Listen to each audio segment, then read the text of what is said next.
감사합니다. 우리 또 오늘 헨리도 함께해서 좋습니다. 너무 진짜 신경 쓰지 마시고요.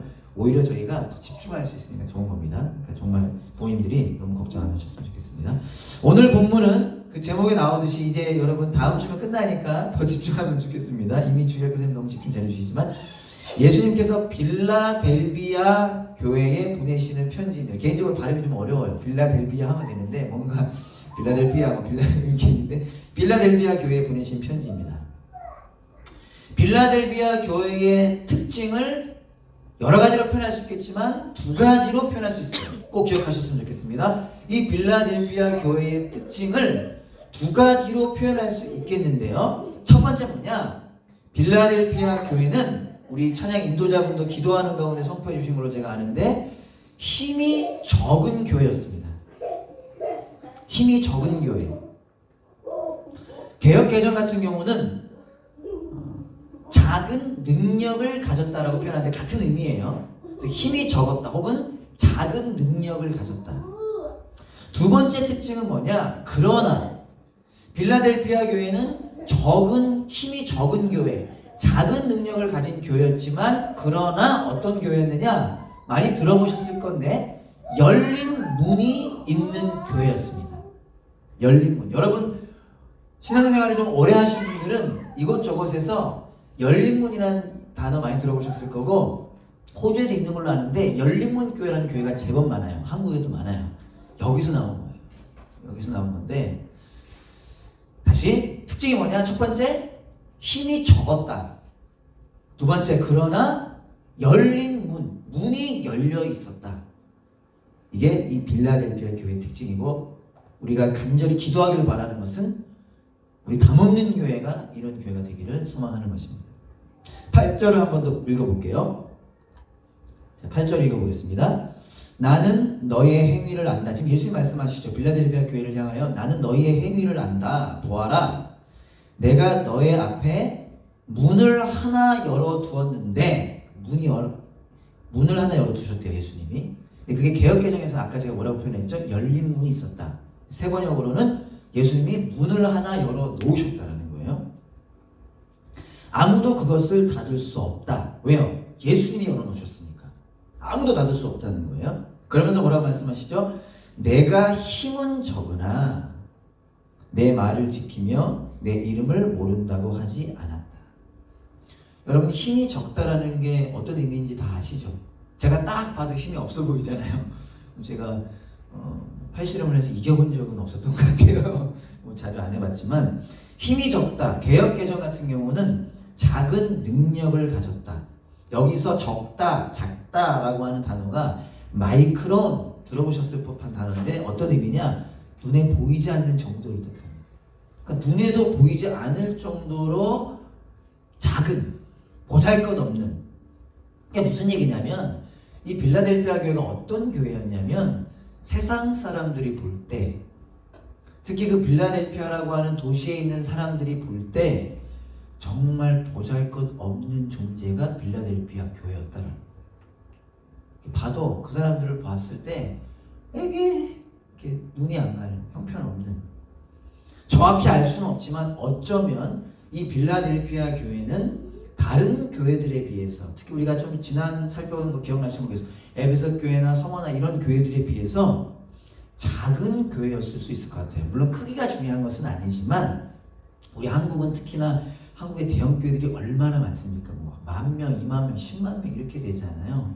근데 이 빌라델비아 교회는 크기도 아마 작은 교회였을 것 같아요. 빌라델비아라는 도시 자체도 좀 작았던 도시라고 보통 표현하니까 아마 크기도 작았을 거고 크기가 꼭 작지 않았다 하더라도 그 교회의 성도들, 우리라고 치면 우리자라고 할 수 있겠죠. 그들의 지위나 그들의 재력, 그들의 그런 사회적 위치나 그들의 그 경제적인 부분이 내세울 만한 것이 하나도 없었을 것 같아요.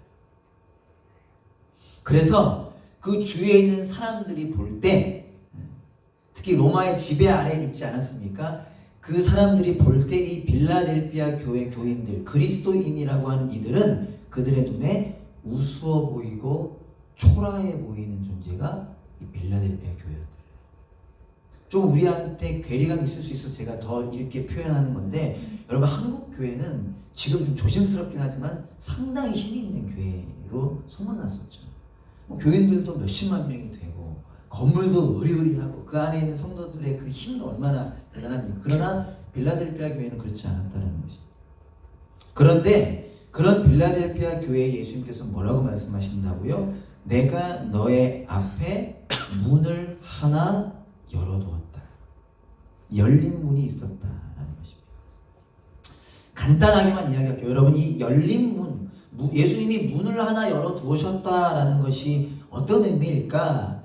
신학자들, 주석학자들의 해석엔 다양한 해석들이 있는데, 그럼에도 불구하고 궁극적으로는, 결과적으로는 이 문이 열려 있었다. 이 열린 문이 예수님과 관련되어 있는 것은 사실은 아닌 거죠. 궁극적으로는 예수님과 관련되어 있는 것이다. 특별히 오늘 여러분들께 좀 알려드리고 싶은 것은 뭐냐? 우리 요한복음 10장 7절 읽어볼게요. 여러분 다 아시는 말씀인데, 요한복음 10장 7절 제가 한번 읽어드리겠습니다. 예수님께서 요한복음에서 자기 자신을 빗대어 설명하시잖아요. 나는 빛이라, 이런 식으로, 그죠? 나는 선한 목자라, 이렇게 여러 가지 설명하시는데, 그 중에 하나가 요한복음 10장 7절에 예수께서 다시 말씀하셨다. 내가 진정으로 진정으로 너희에게 말한다. 나는 양이 드나드는 문이다 라고 말씀하십니다. 예수님께서 개역개정 같은 경우는 나는 양의 문이다, 좀 더 쉽게 양이 드나드는 문이다 라고 예수님 말씀하시는 거예요. 요한복음 14장 6절을 읽어보겠습니다. 이것도 여러분들이 잘 아시는 말씀인데, 또 예수님 자신을 가리켜 뭐라고 말씀하시냐? 예수께서 그에게 말씀하셨다. 나는 길이요 진리요 생명이다. 아까는 예수님이 자신을 양의 문이라고 말씀하셨고, 지금은 길이요 진리요 생명이다. 그러면서 뭐라고 말씀하시죠? 나를 거치지 않고서는 아무도 아버지께로 갈 사람이 없다. 다 정리하면 예수님이 자신을 가리켜서 양이 드나드는 문이라고 말씀하셨습니다. 그리고 그렇기 때문에 그 예수님만을 통해서, 길이요 진리요 생명이신 예수님만을 통해서 아버지께로, 하나님께로 갈 수 있다. 즉 예수님을 통해서만 하나님 안에 거할 수 있다. 요한복음 3장 16절 이야기하자면 예수님을 통해서만 죄 용서받고 멸망하지 않고 영생, 구원을 얻을 수 있다라고 예수님 말씀하십니다. 그 문이 바로 이 문과 연결이 되는 거예요. 너희 앞에 문을 하나 열어두었다, 열린 문을 두었다라고 하는 뜻은 무엇이냐? 열린 문, 문이 열려있다라고 하는 것은 곧 구원의 문, 복음의 문, 생명의 문이 열려있다라는 것입니다. 문이라고 하는 것은 결국 예수님을 뜻하니까 그 예수님께서 우리에게 허락하시는 구원의 문, 복음의 문, 생명의 문이 열려있다라는 거예요. 결국 이것은 그리고 무엇을 얘기하느냐? 빌라델피아 교회에게 말씀하시는 거잖아요. 내가 너희 앞에 문을 하나 열어두었다. 빌라델피아 교회가 어떤 교회냐? 예수님께서 문을 하나 열어놓으심으로 인해서, 열린 문을 두심으로 인해서 빌라델피아 교회를 통해서 누군가 한 사람이 하나님 안에 거할 수 있게 되었다라는 것입니다. 하나님 나라, 하나님의 나라는 먹는 것과 마시는 것이 아니요 오직 성령님 안에 있는 의와 평안과 기쁨이다. 그것이 곧 구원과 영생을 또 표현하는 것 아닙니까? 빌라델피아 교회를 통해서 한 사람이 하나님께로 돌아오게 되고 하나님 안에 거하게 되고 하나님 주시는 평안과 기쁨을 누릴 수 있게 되었다. 그것이 뭐라고요? 너희 앞에 문을 하나 열어두었다 라고 하는 겁니다. 다시 요약하자면 빌라델피아 교회는 어떤 교회였느냐? 그들은 누가 봐도 힘없고 초라한 작은 존재였습니다. 보잘것없는 존재였어요. 그러나 그럼에도 불구하고 8절에 나와 있듯이, 오늘 본문 8절을 한 번 더 보여주시면, 그럼에도 불구하고 8절은 뭐라고 표현되고 있느냐? 내가 힘은 적으나 내 말을 지키며, 어떤 뜻이죠? 예수님의 말씀을 지켰고, 힘은 적었지만, 그리고 나의 이름을 모른다고 하지 않았다. 예수님의 이름을 고백했다라는 거예요. 예수님의 이름으로 살아갔다라는 거예요. 예수님의 주인 되심으로 살아갔다라는 거예요. 그래서 어떻게 된 거예요? 어떤 역할을 감당했느냐? 하나님 나라를 누리게 하는 역할을 감당했다라는 거예요. 보잘것없어요. 사람들이 뭐 저렇게 형편없어. 그러나 그들은 누군가 한 사람을 하나님께로 인도하는, 구원받게 하는, 영생 누리게 하는 놀라운 일을 감당하는 교회였다는 것입니다. 여러분 9절을 잠깐 제가 언급하고 넘어가겠습니다. 좀 어려울 수 있지만 9절에 보면 보아라 내가 사탄의 무리에 속한 자들을 너의 손에 맡기겠다. 그들은 스스로 유대 사람이라고 하지만 사실은 그렇지 않고 거짓말을 하는 자들이다. 보아라 내가 그들이 와서 너의 앞에 꿇어 엎드리게 하고 내가 너를 사랑하였다는 것을 알게 하겠다. 이게 뭐냐면 그 당시에 유대인들, 유대 사람들이 있었습니다. 근데 그들이 어떤 짓을 했냐면 빌라델피아 교회 교인들을 괴롭힌 거예요. 그들은 예수님을 인정하지 않았으니까 유대인들이 빌라델피아 교인들을 괴롭힌 겁니다. 그리고 예수님 그들을 사탄의 무리라고 표현하죠. 근데 예수님께서 어떤 일이 있을 거라고 지금 말씀하세요? 그 너희들을 괴롭혔던 사탄의 무리 유대인들이 너희들 앞에 와서 무릎을 꿇게 할 것이다 라고 표현합니다. 이것도 여러 해석이 있긴 한데 심판에 대한 해석과 더불어 결국 어떻게 해석을 하느냐, 무릎을 꿇는다라고 하는 것이 그들이 곧 교회의 주인 되신 예수님 앞에 무릎 꿇게 될 것이다. 예수님을 고백하게 될 것이다. 구원받게 될 것이다 라고 예수님께서 말씀하시는 것이죠. 누구를 통해서? 빌라델피아 교회를 통해서. 자신들을 괴롭혔던 자들이, 복음의 박해자, 복음의 반대자들이 열린 문을 가지고 있었던 이 빌라델피아 교회를 통하여 도리어 구원받는 일들이 있을 것이라고 예수님은 말씀하시는 것입니다. 이제 좀 말이 빠르네요. 그래서 여러분 오늘 이 본문 말씀을 통해서 우리가 놓치지 않기를 바라는 것, 제가 여러분들께 강조하고 싶은 것은 무엇이냐? 잘 들어주셔야 됩니다. 적은 능력을 가진 빌라델피아 교회가 예수님을 통해 큰 능력을 갖게 된 것이 아니다는 거예요. 지금 그 얘기를 하는 게 아니라는 거예요. 빌라델피아 교회가 그럴 수도 있지만 오늘 이 본문에서는 적은 능력을 가졌던 빌라델피아 교회가 예수님 믿어서 예수님 때문에 큰 능력을 갖게 되었다는 것을 말하는 것이 아니다라는 거예요. 그게 아니라 무엇이다? 적은 능력을 가진 빌라델피아 교회였지만 예수님께서 그 적은 능력을 통해서 일하셨다는 것을 강조하고 싶은 겁니다. 왜 이렇게 힘이 들어가냐? 제가 보잘것없는 존재라서 힘이 들어갑니다.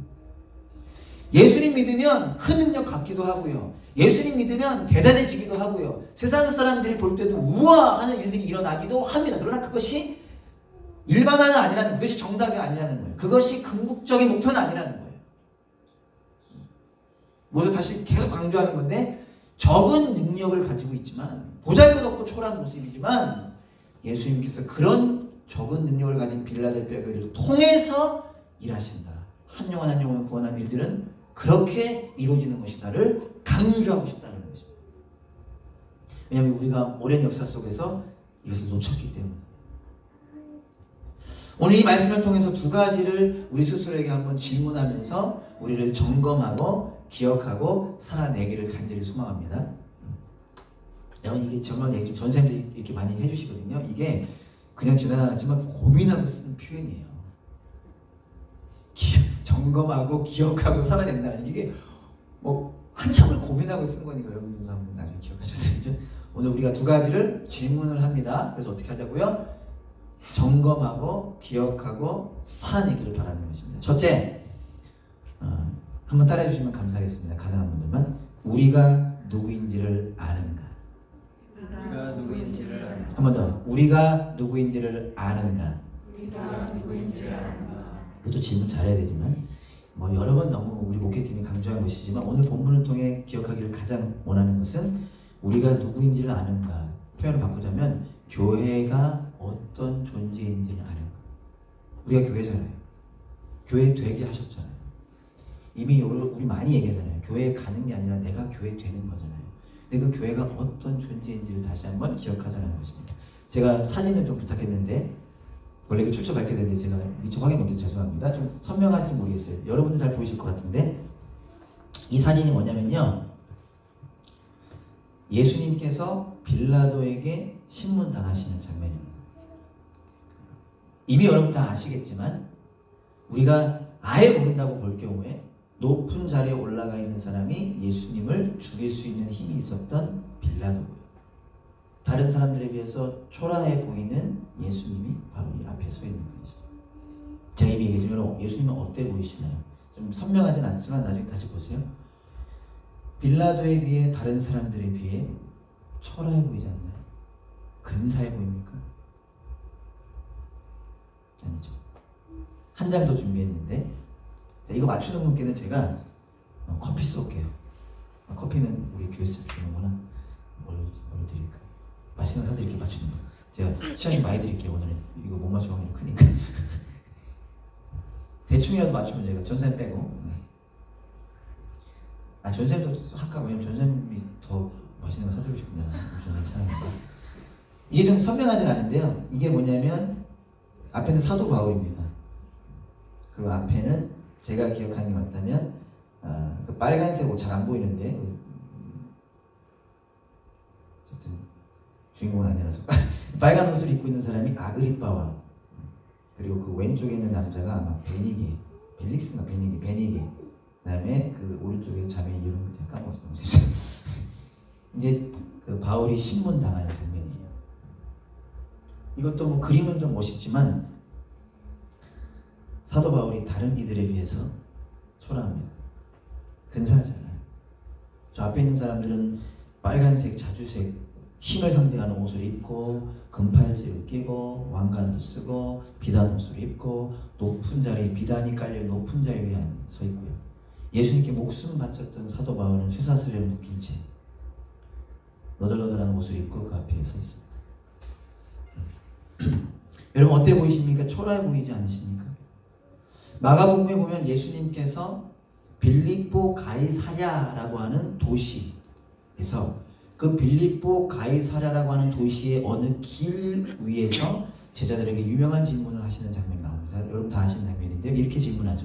얘들아, 사람들이 나를 누구라고 하느냐? 제가 마가복음을 다 강의했기 때문에 일부러 저자는 예수님이 길 위에서 질문했다는 것을 강조하고 있는데, 빌립보 가이사랴라고 하는 도시는 헤롯의 아들인 빌립이 재건축한 도시예요. 그래서 빌립이라는 이름이 들어가는 빌립보 가이사랴, 대도시로 건축한 곳입니다. 근데 이 빌립보라고 하는 이름 옆에 다른 이름이 붙어있죠. 빌립보 가이사랴, 로마 황제를 뜻하는 표현인데 아무 도시나 가이사랴라고 하는 호칭을 붙일 수 없습니다. 여러 가지 조건이 있지만 그 중에 크게 두 가지 조건이 있는데, 첫 번째, 일정 규모 이상의 도시여야 한다. 그러니까 광역시 정도는 돼야 된다 이거예요. 두 번째, 로마 황제를 위한 신전, 거대한 신전이 있어야 한다. 이것을 다 충족했던 도시가 빌립보 가이사랴라는 도시였다는 것입니다. 즉 빌립보 가이사랴라고 하는 도시는 어떤 도시였느냐? 큰 도시, 부유한 도시뿐만 아니라 그 당시 로마가 강조했던 인간의 힘과 인간의 지식과 인간의 아름다움으로 가득했던 것이 빌립보 가이사랴라는 거예요. 그러니까 예수님께서 빌립보 가이사랴의 그 길 위에서 제자들에게 사람들이 나를 누구라고 하느냐, 너희는 나를 누구라고 하느냐라고 하는 이 질문의 의도는 무엇이냐? 세상 한가운데서 저 시골 말고요, 살기 좋은 도시 1, 2위를 다투는 이 멜번 시티, 그 세상 한가운데, 그 세상의 가치관 위에서 그와는 아주 대비되는 초라한, 누구도 알아주지 않는 예수님께서 하시는 질문의 장면인 것입니다.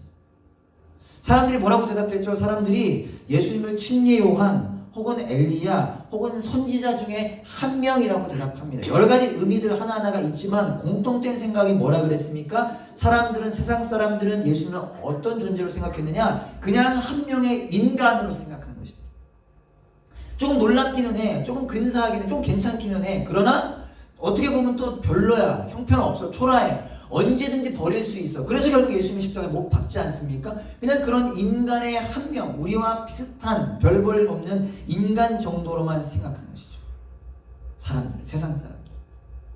그래서 고린도전서에서 바울이 뭐라고 선포하느냐? 오늘 찬양 인도자 선포전 1장 18절 제가 한번 읽어드리겠습니다. 고린도전서 1장 18절. 여러분 감사하게도 성경 통독을 제때제때 하신 분들은 저희가 어제 읽었습니다. 그죠? 얼마나 하나님께 감사한지, 그 은혜가.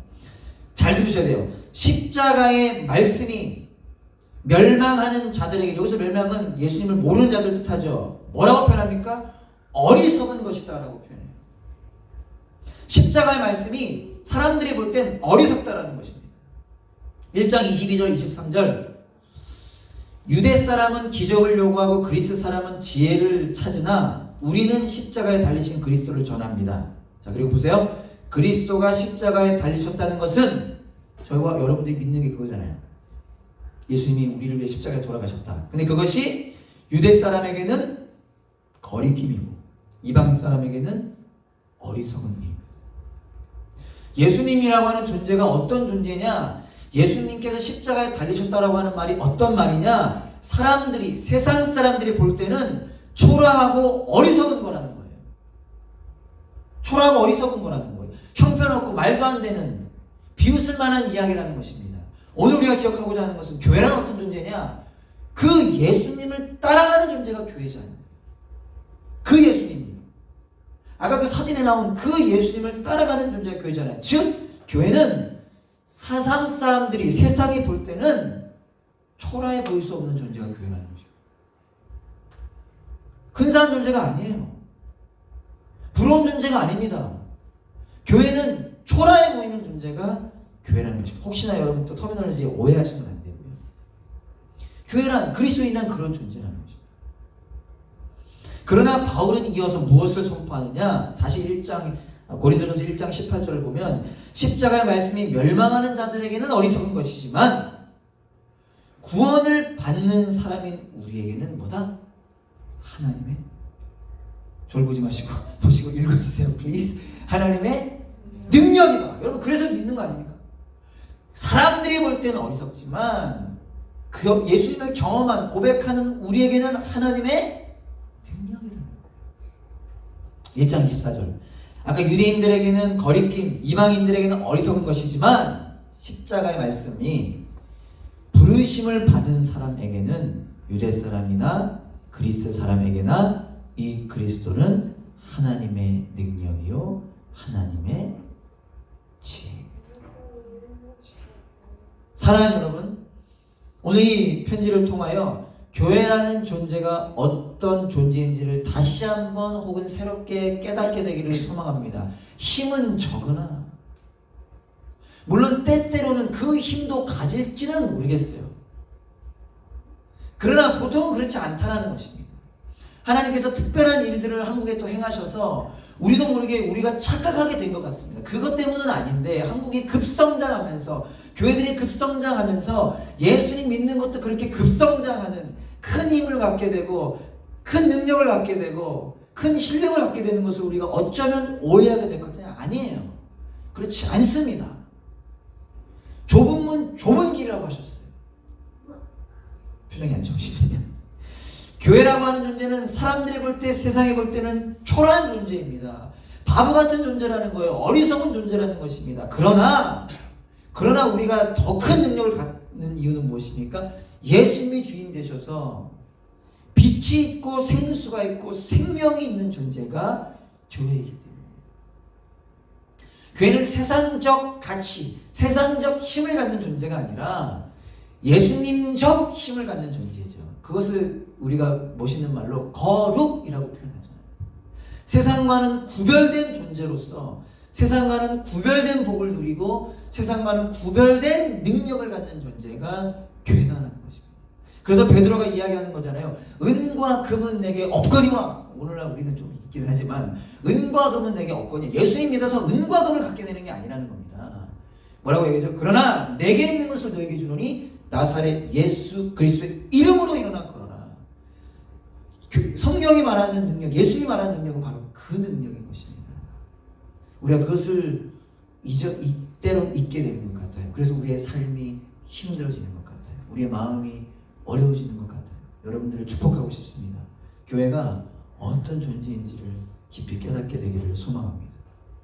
예수님 때문에 생명이 있고 빛이 있고 생수가 있는 존재.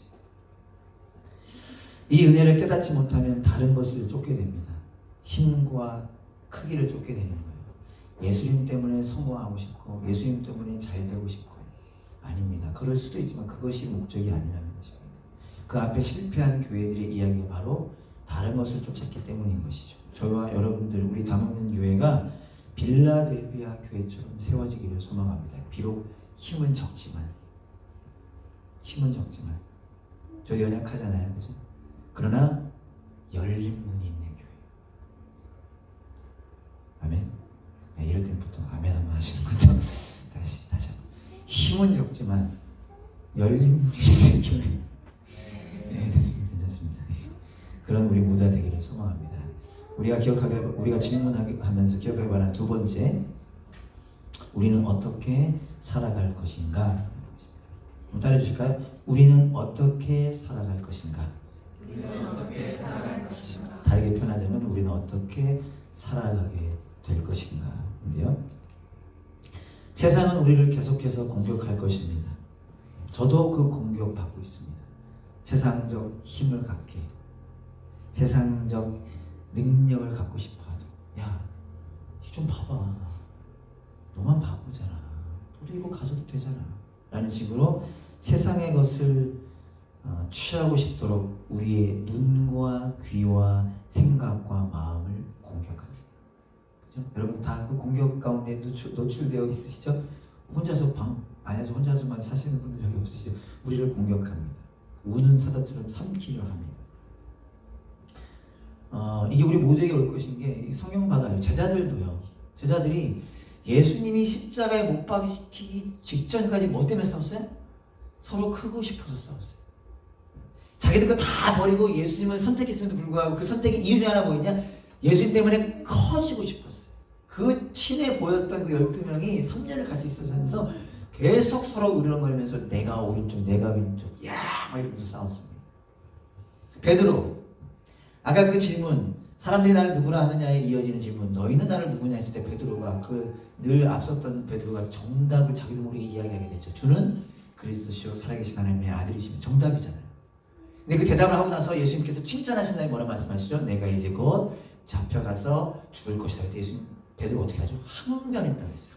항변의 뜻이 직역하면 예수님 목을 잡아다가 예수님 도대체 무슨 말도 안 되는 소리 하시는 거예요? 베드로가 한 겁니다. 스승을 하늘처럼 여겼던 그들이 그 베드로가 너무 말도 안 되는 소리를 예수님이 죽는다고 하니까 항변한 것입니다. 여러분 마찬가지인 것 같아요.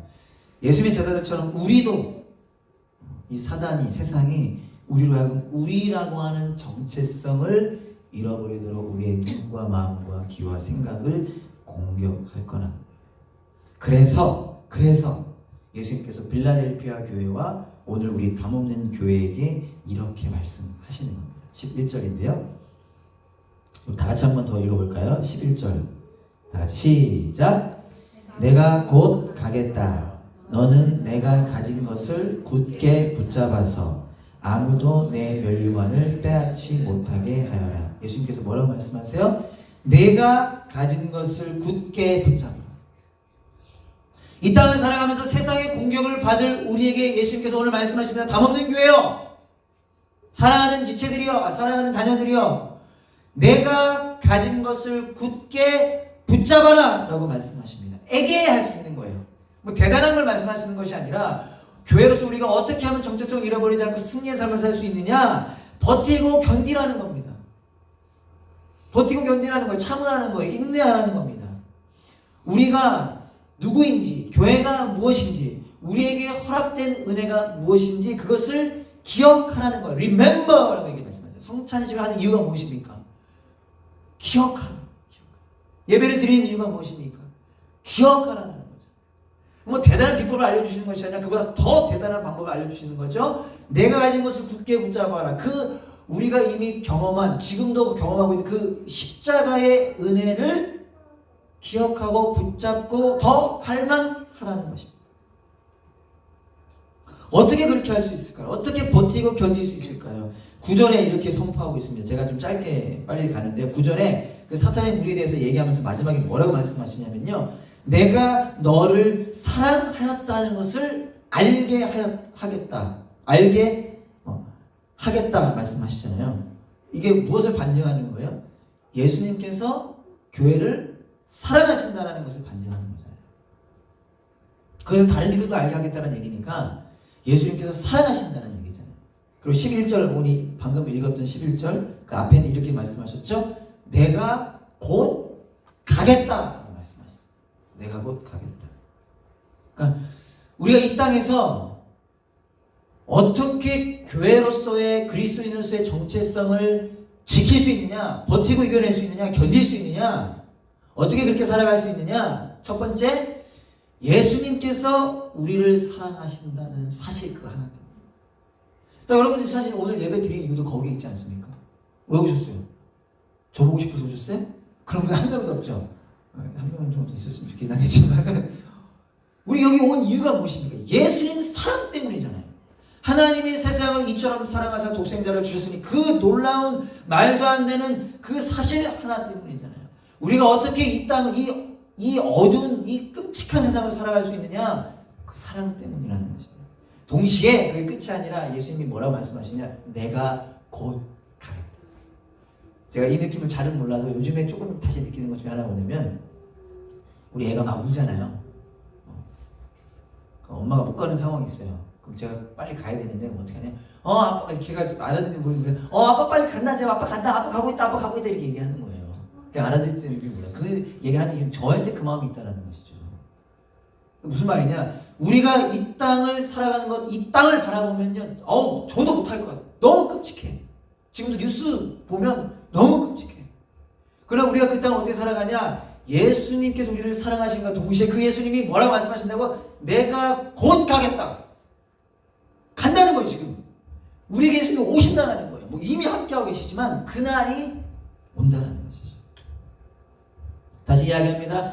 예수님께서 저와 여러분들을 사랑하신다는 사실 때문에 그 사랑이 지금도 오늘 2021년 5월 16일에도 흐르고 있다라는 사실 때문에 뿐만 아니라 내일도 모레도 영원히 우리와 함께 하신다는 그 사실 때문에 저와 여러분들은 여전히 연약하고 부족해도 힘은 적어도 이 땅에서 교회답게 교회로서 살아낼 수 있다라는 것입니다.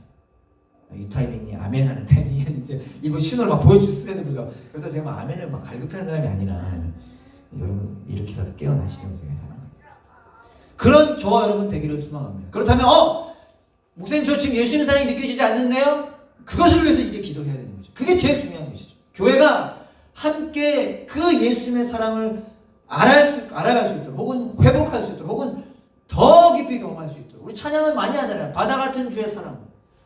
어떻게 바다 같은 주의 사랑이라는 가사가 나왔을까요? 그것을 경험했으니까. 그것을 알게 됐으니까. 그것을 깨닫게 됐으니까. 여러분들은 어떤 사랑을 지금 느끼고 계십니까? 강물 같은?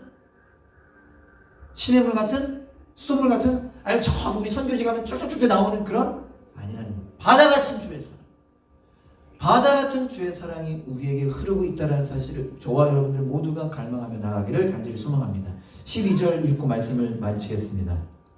오늘 본문 12절. 이기는 사람은 내가 내 하나님의 성전의 기둥이 되게 하겠다. 그는 다시는 성전을 떠나지 않을 것이다. 나는 내 하나님의 이름과 내 하나님의 도시 곧 하늘에서 내 하나님께로부터 내려오는 새 예루살렘의 이름과 또 나의 새 이름을 그 사람의 몸에 써두겠다. 앞에 거 다 까먹으면 안 되지만 제일 중요한 건 힘은 적으나 열림은 있었다. 동시에 여러분들을 정리하고 싶은데요. 예수님께서는 여러분들이 이 땅의 기둥이 되기를 원하십니다. 감격스럽지 않으세요?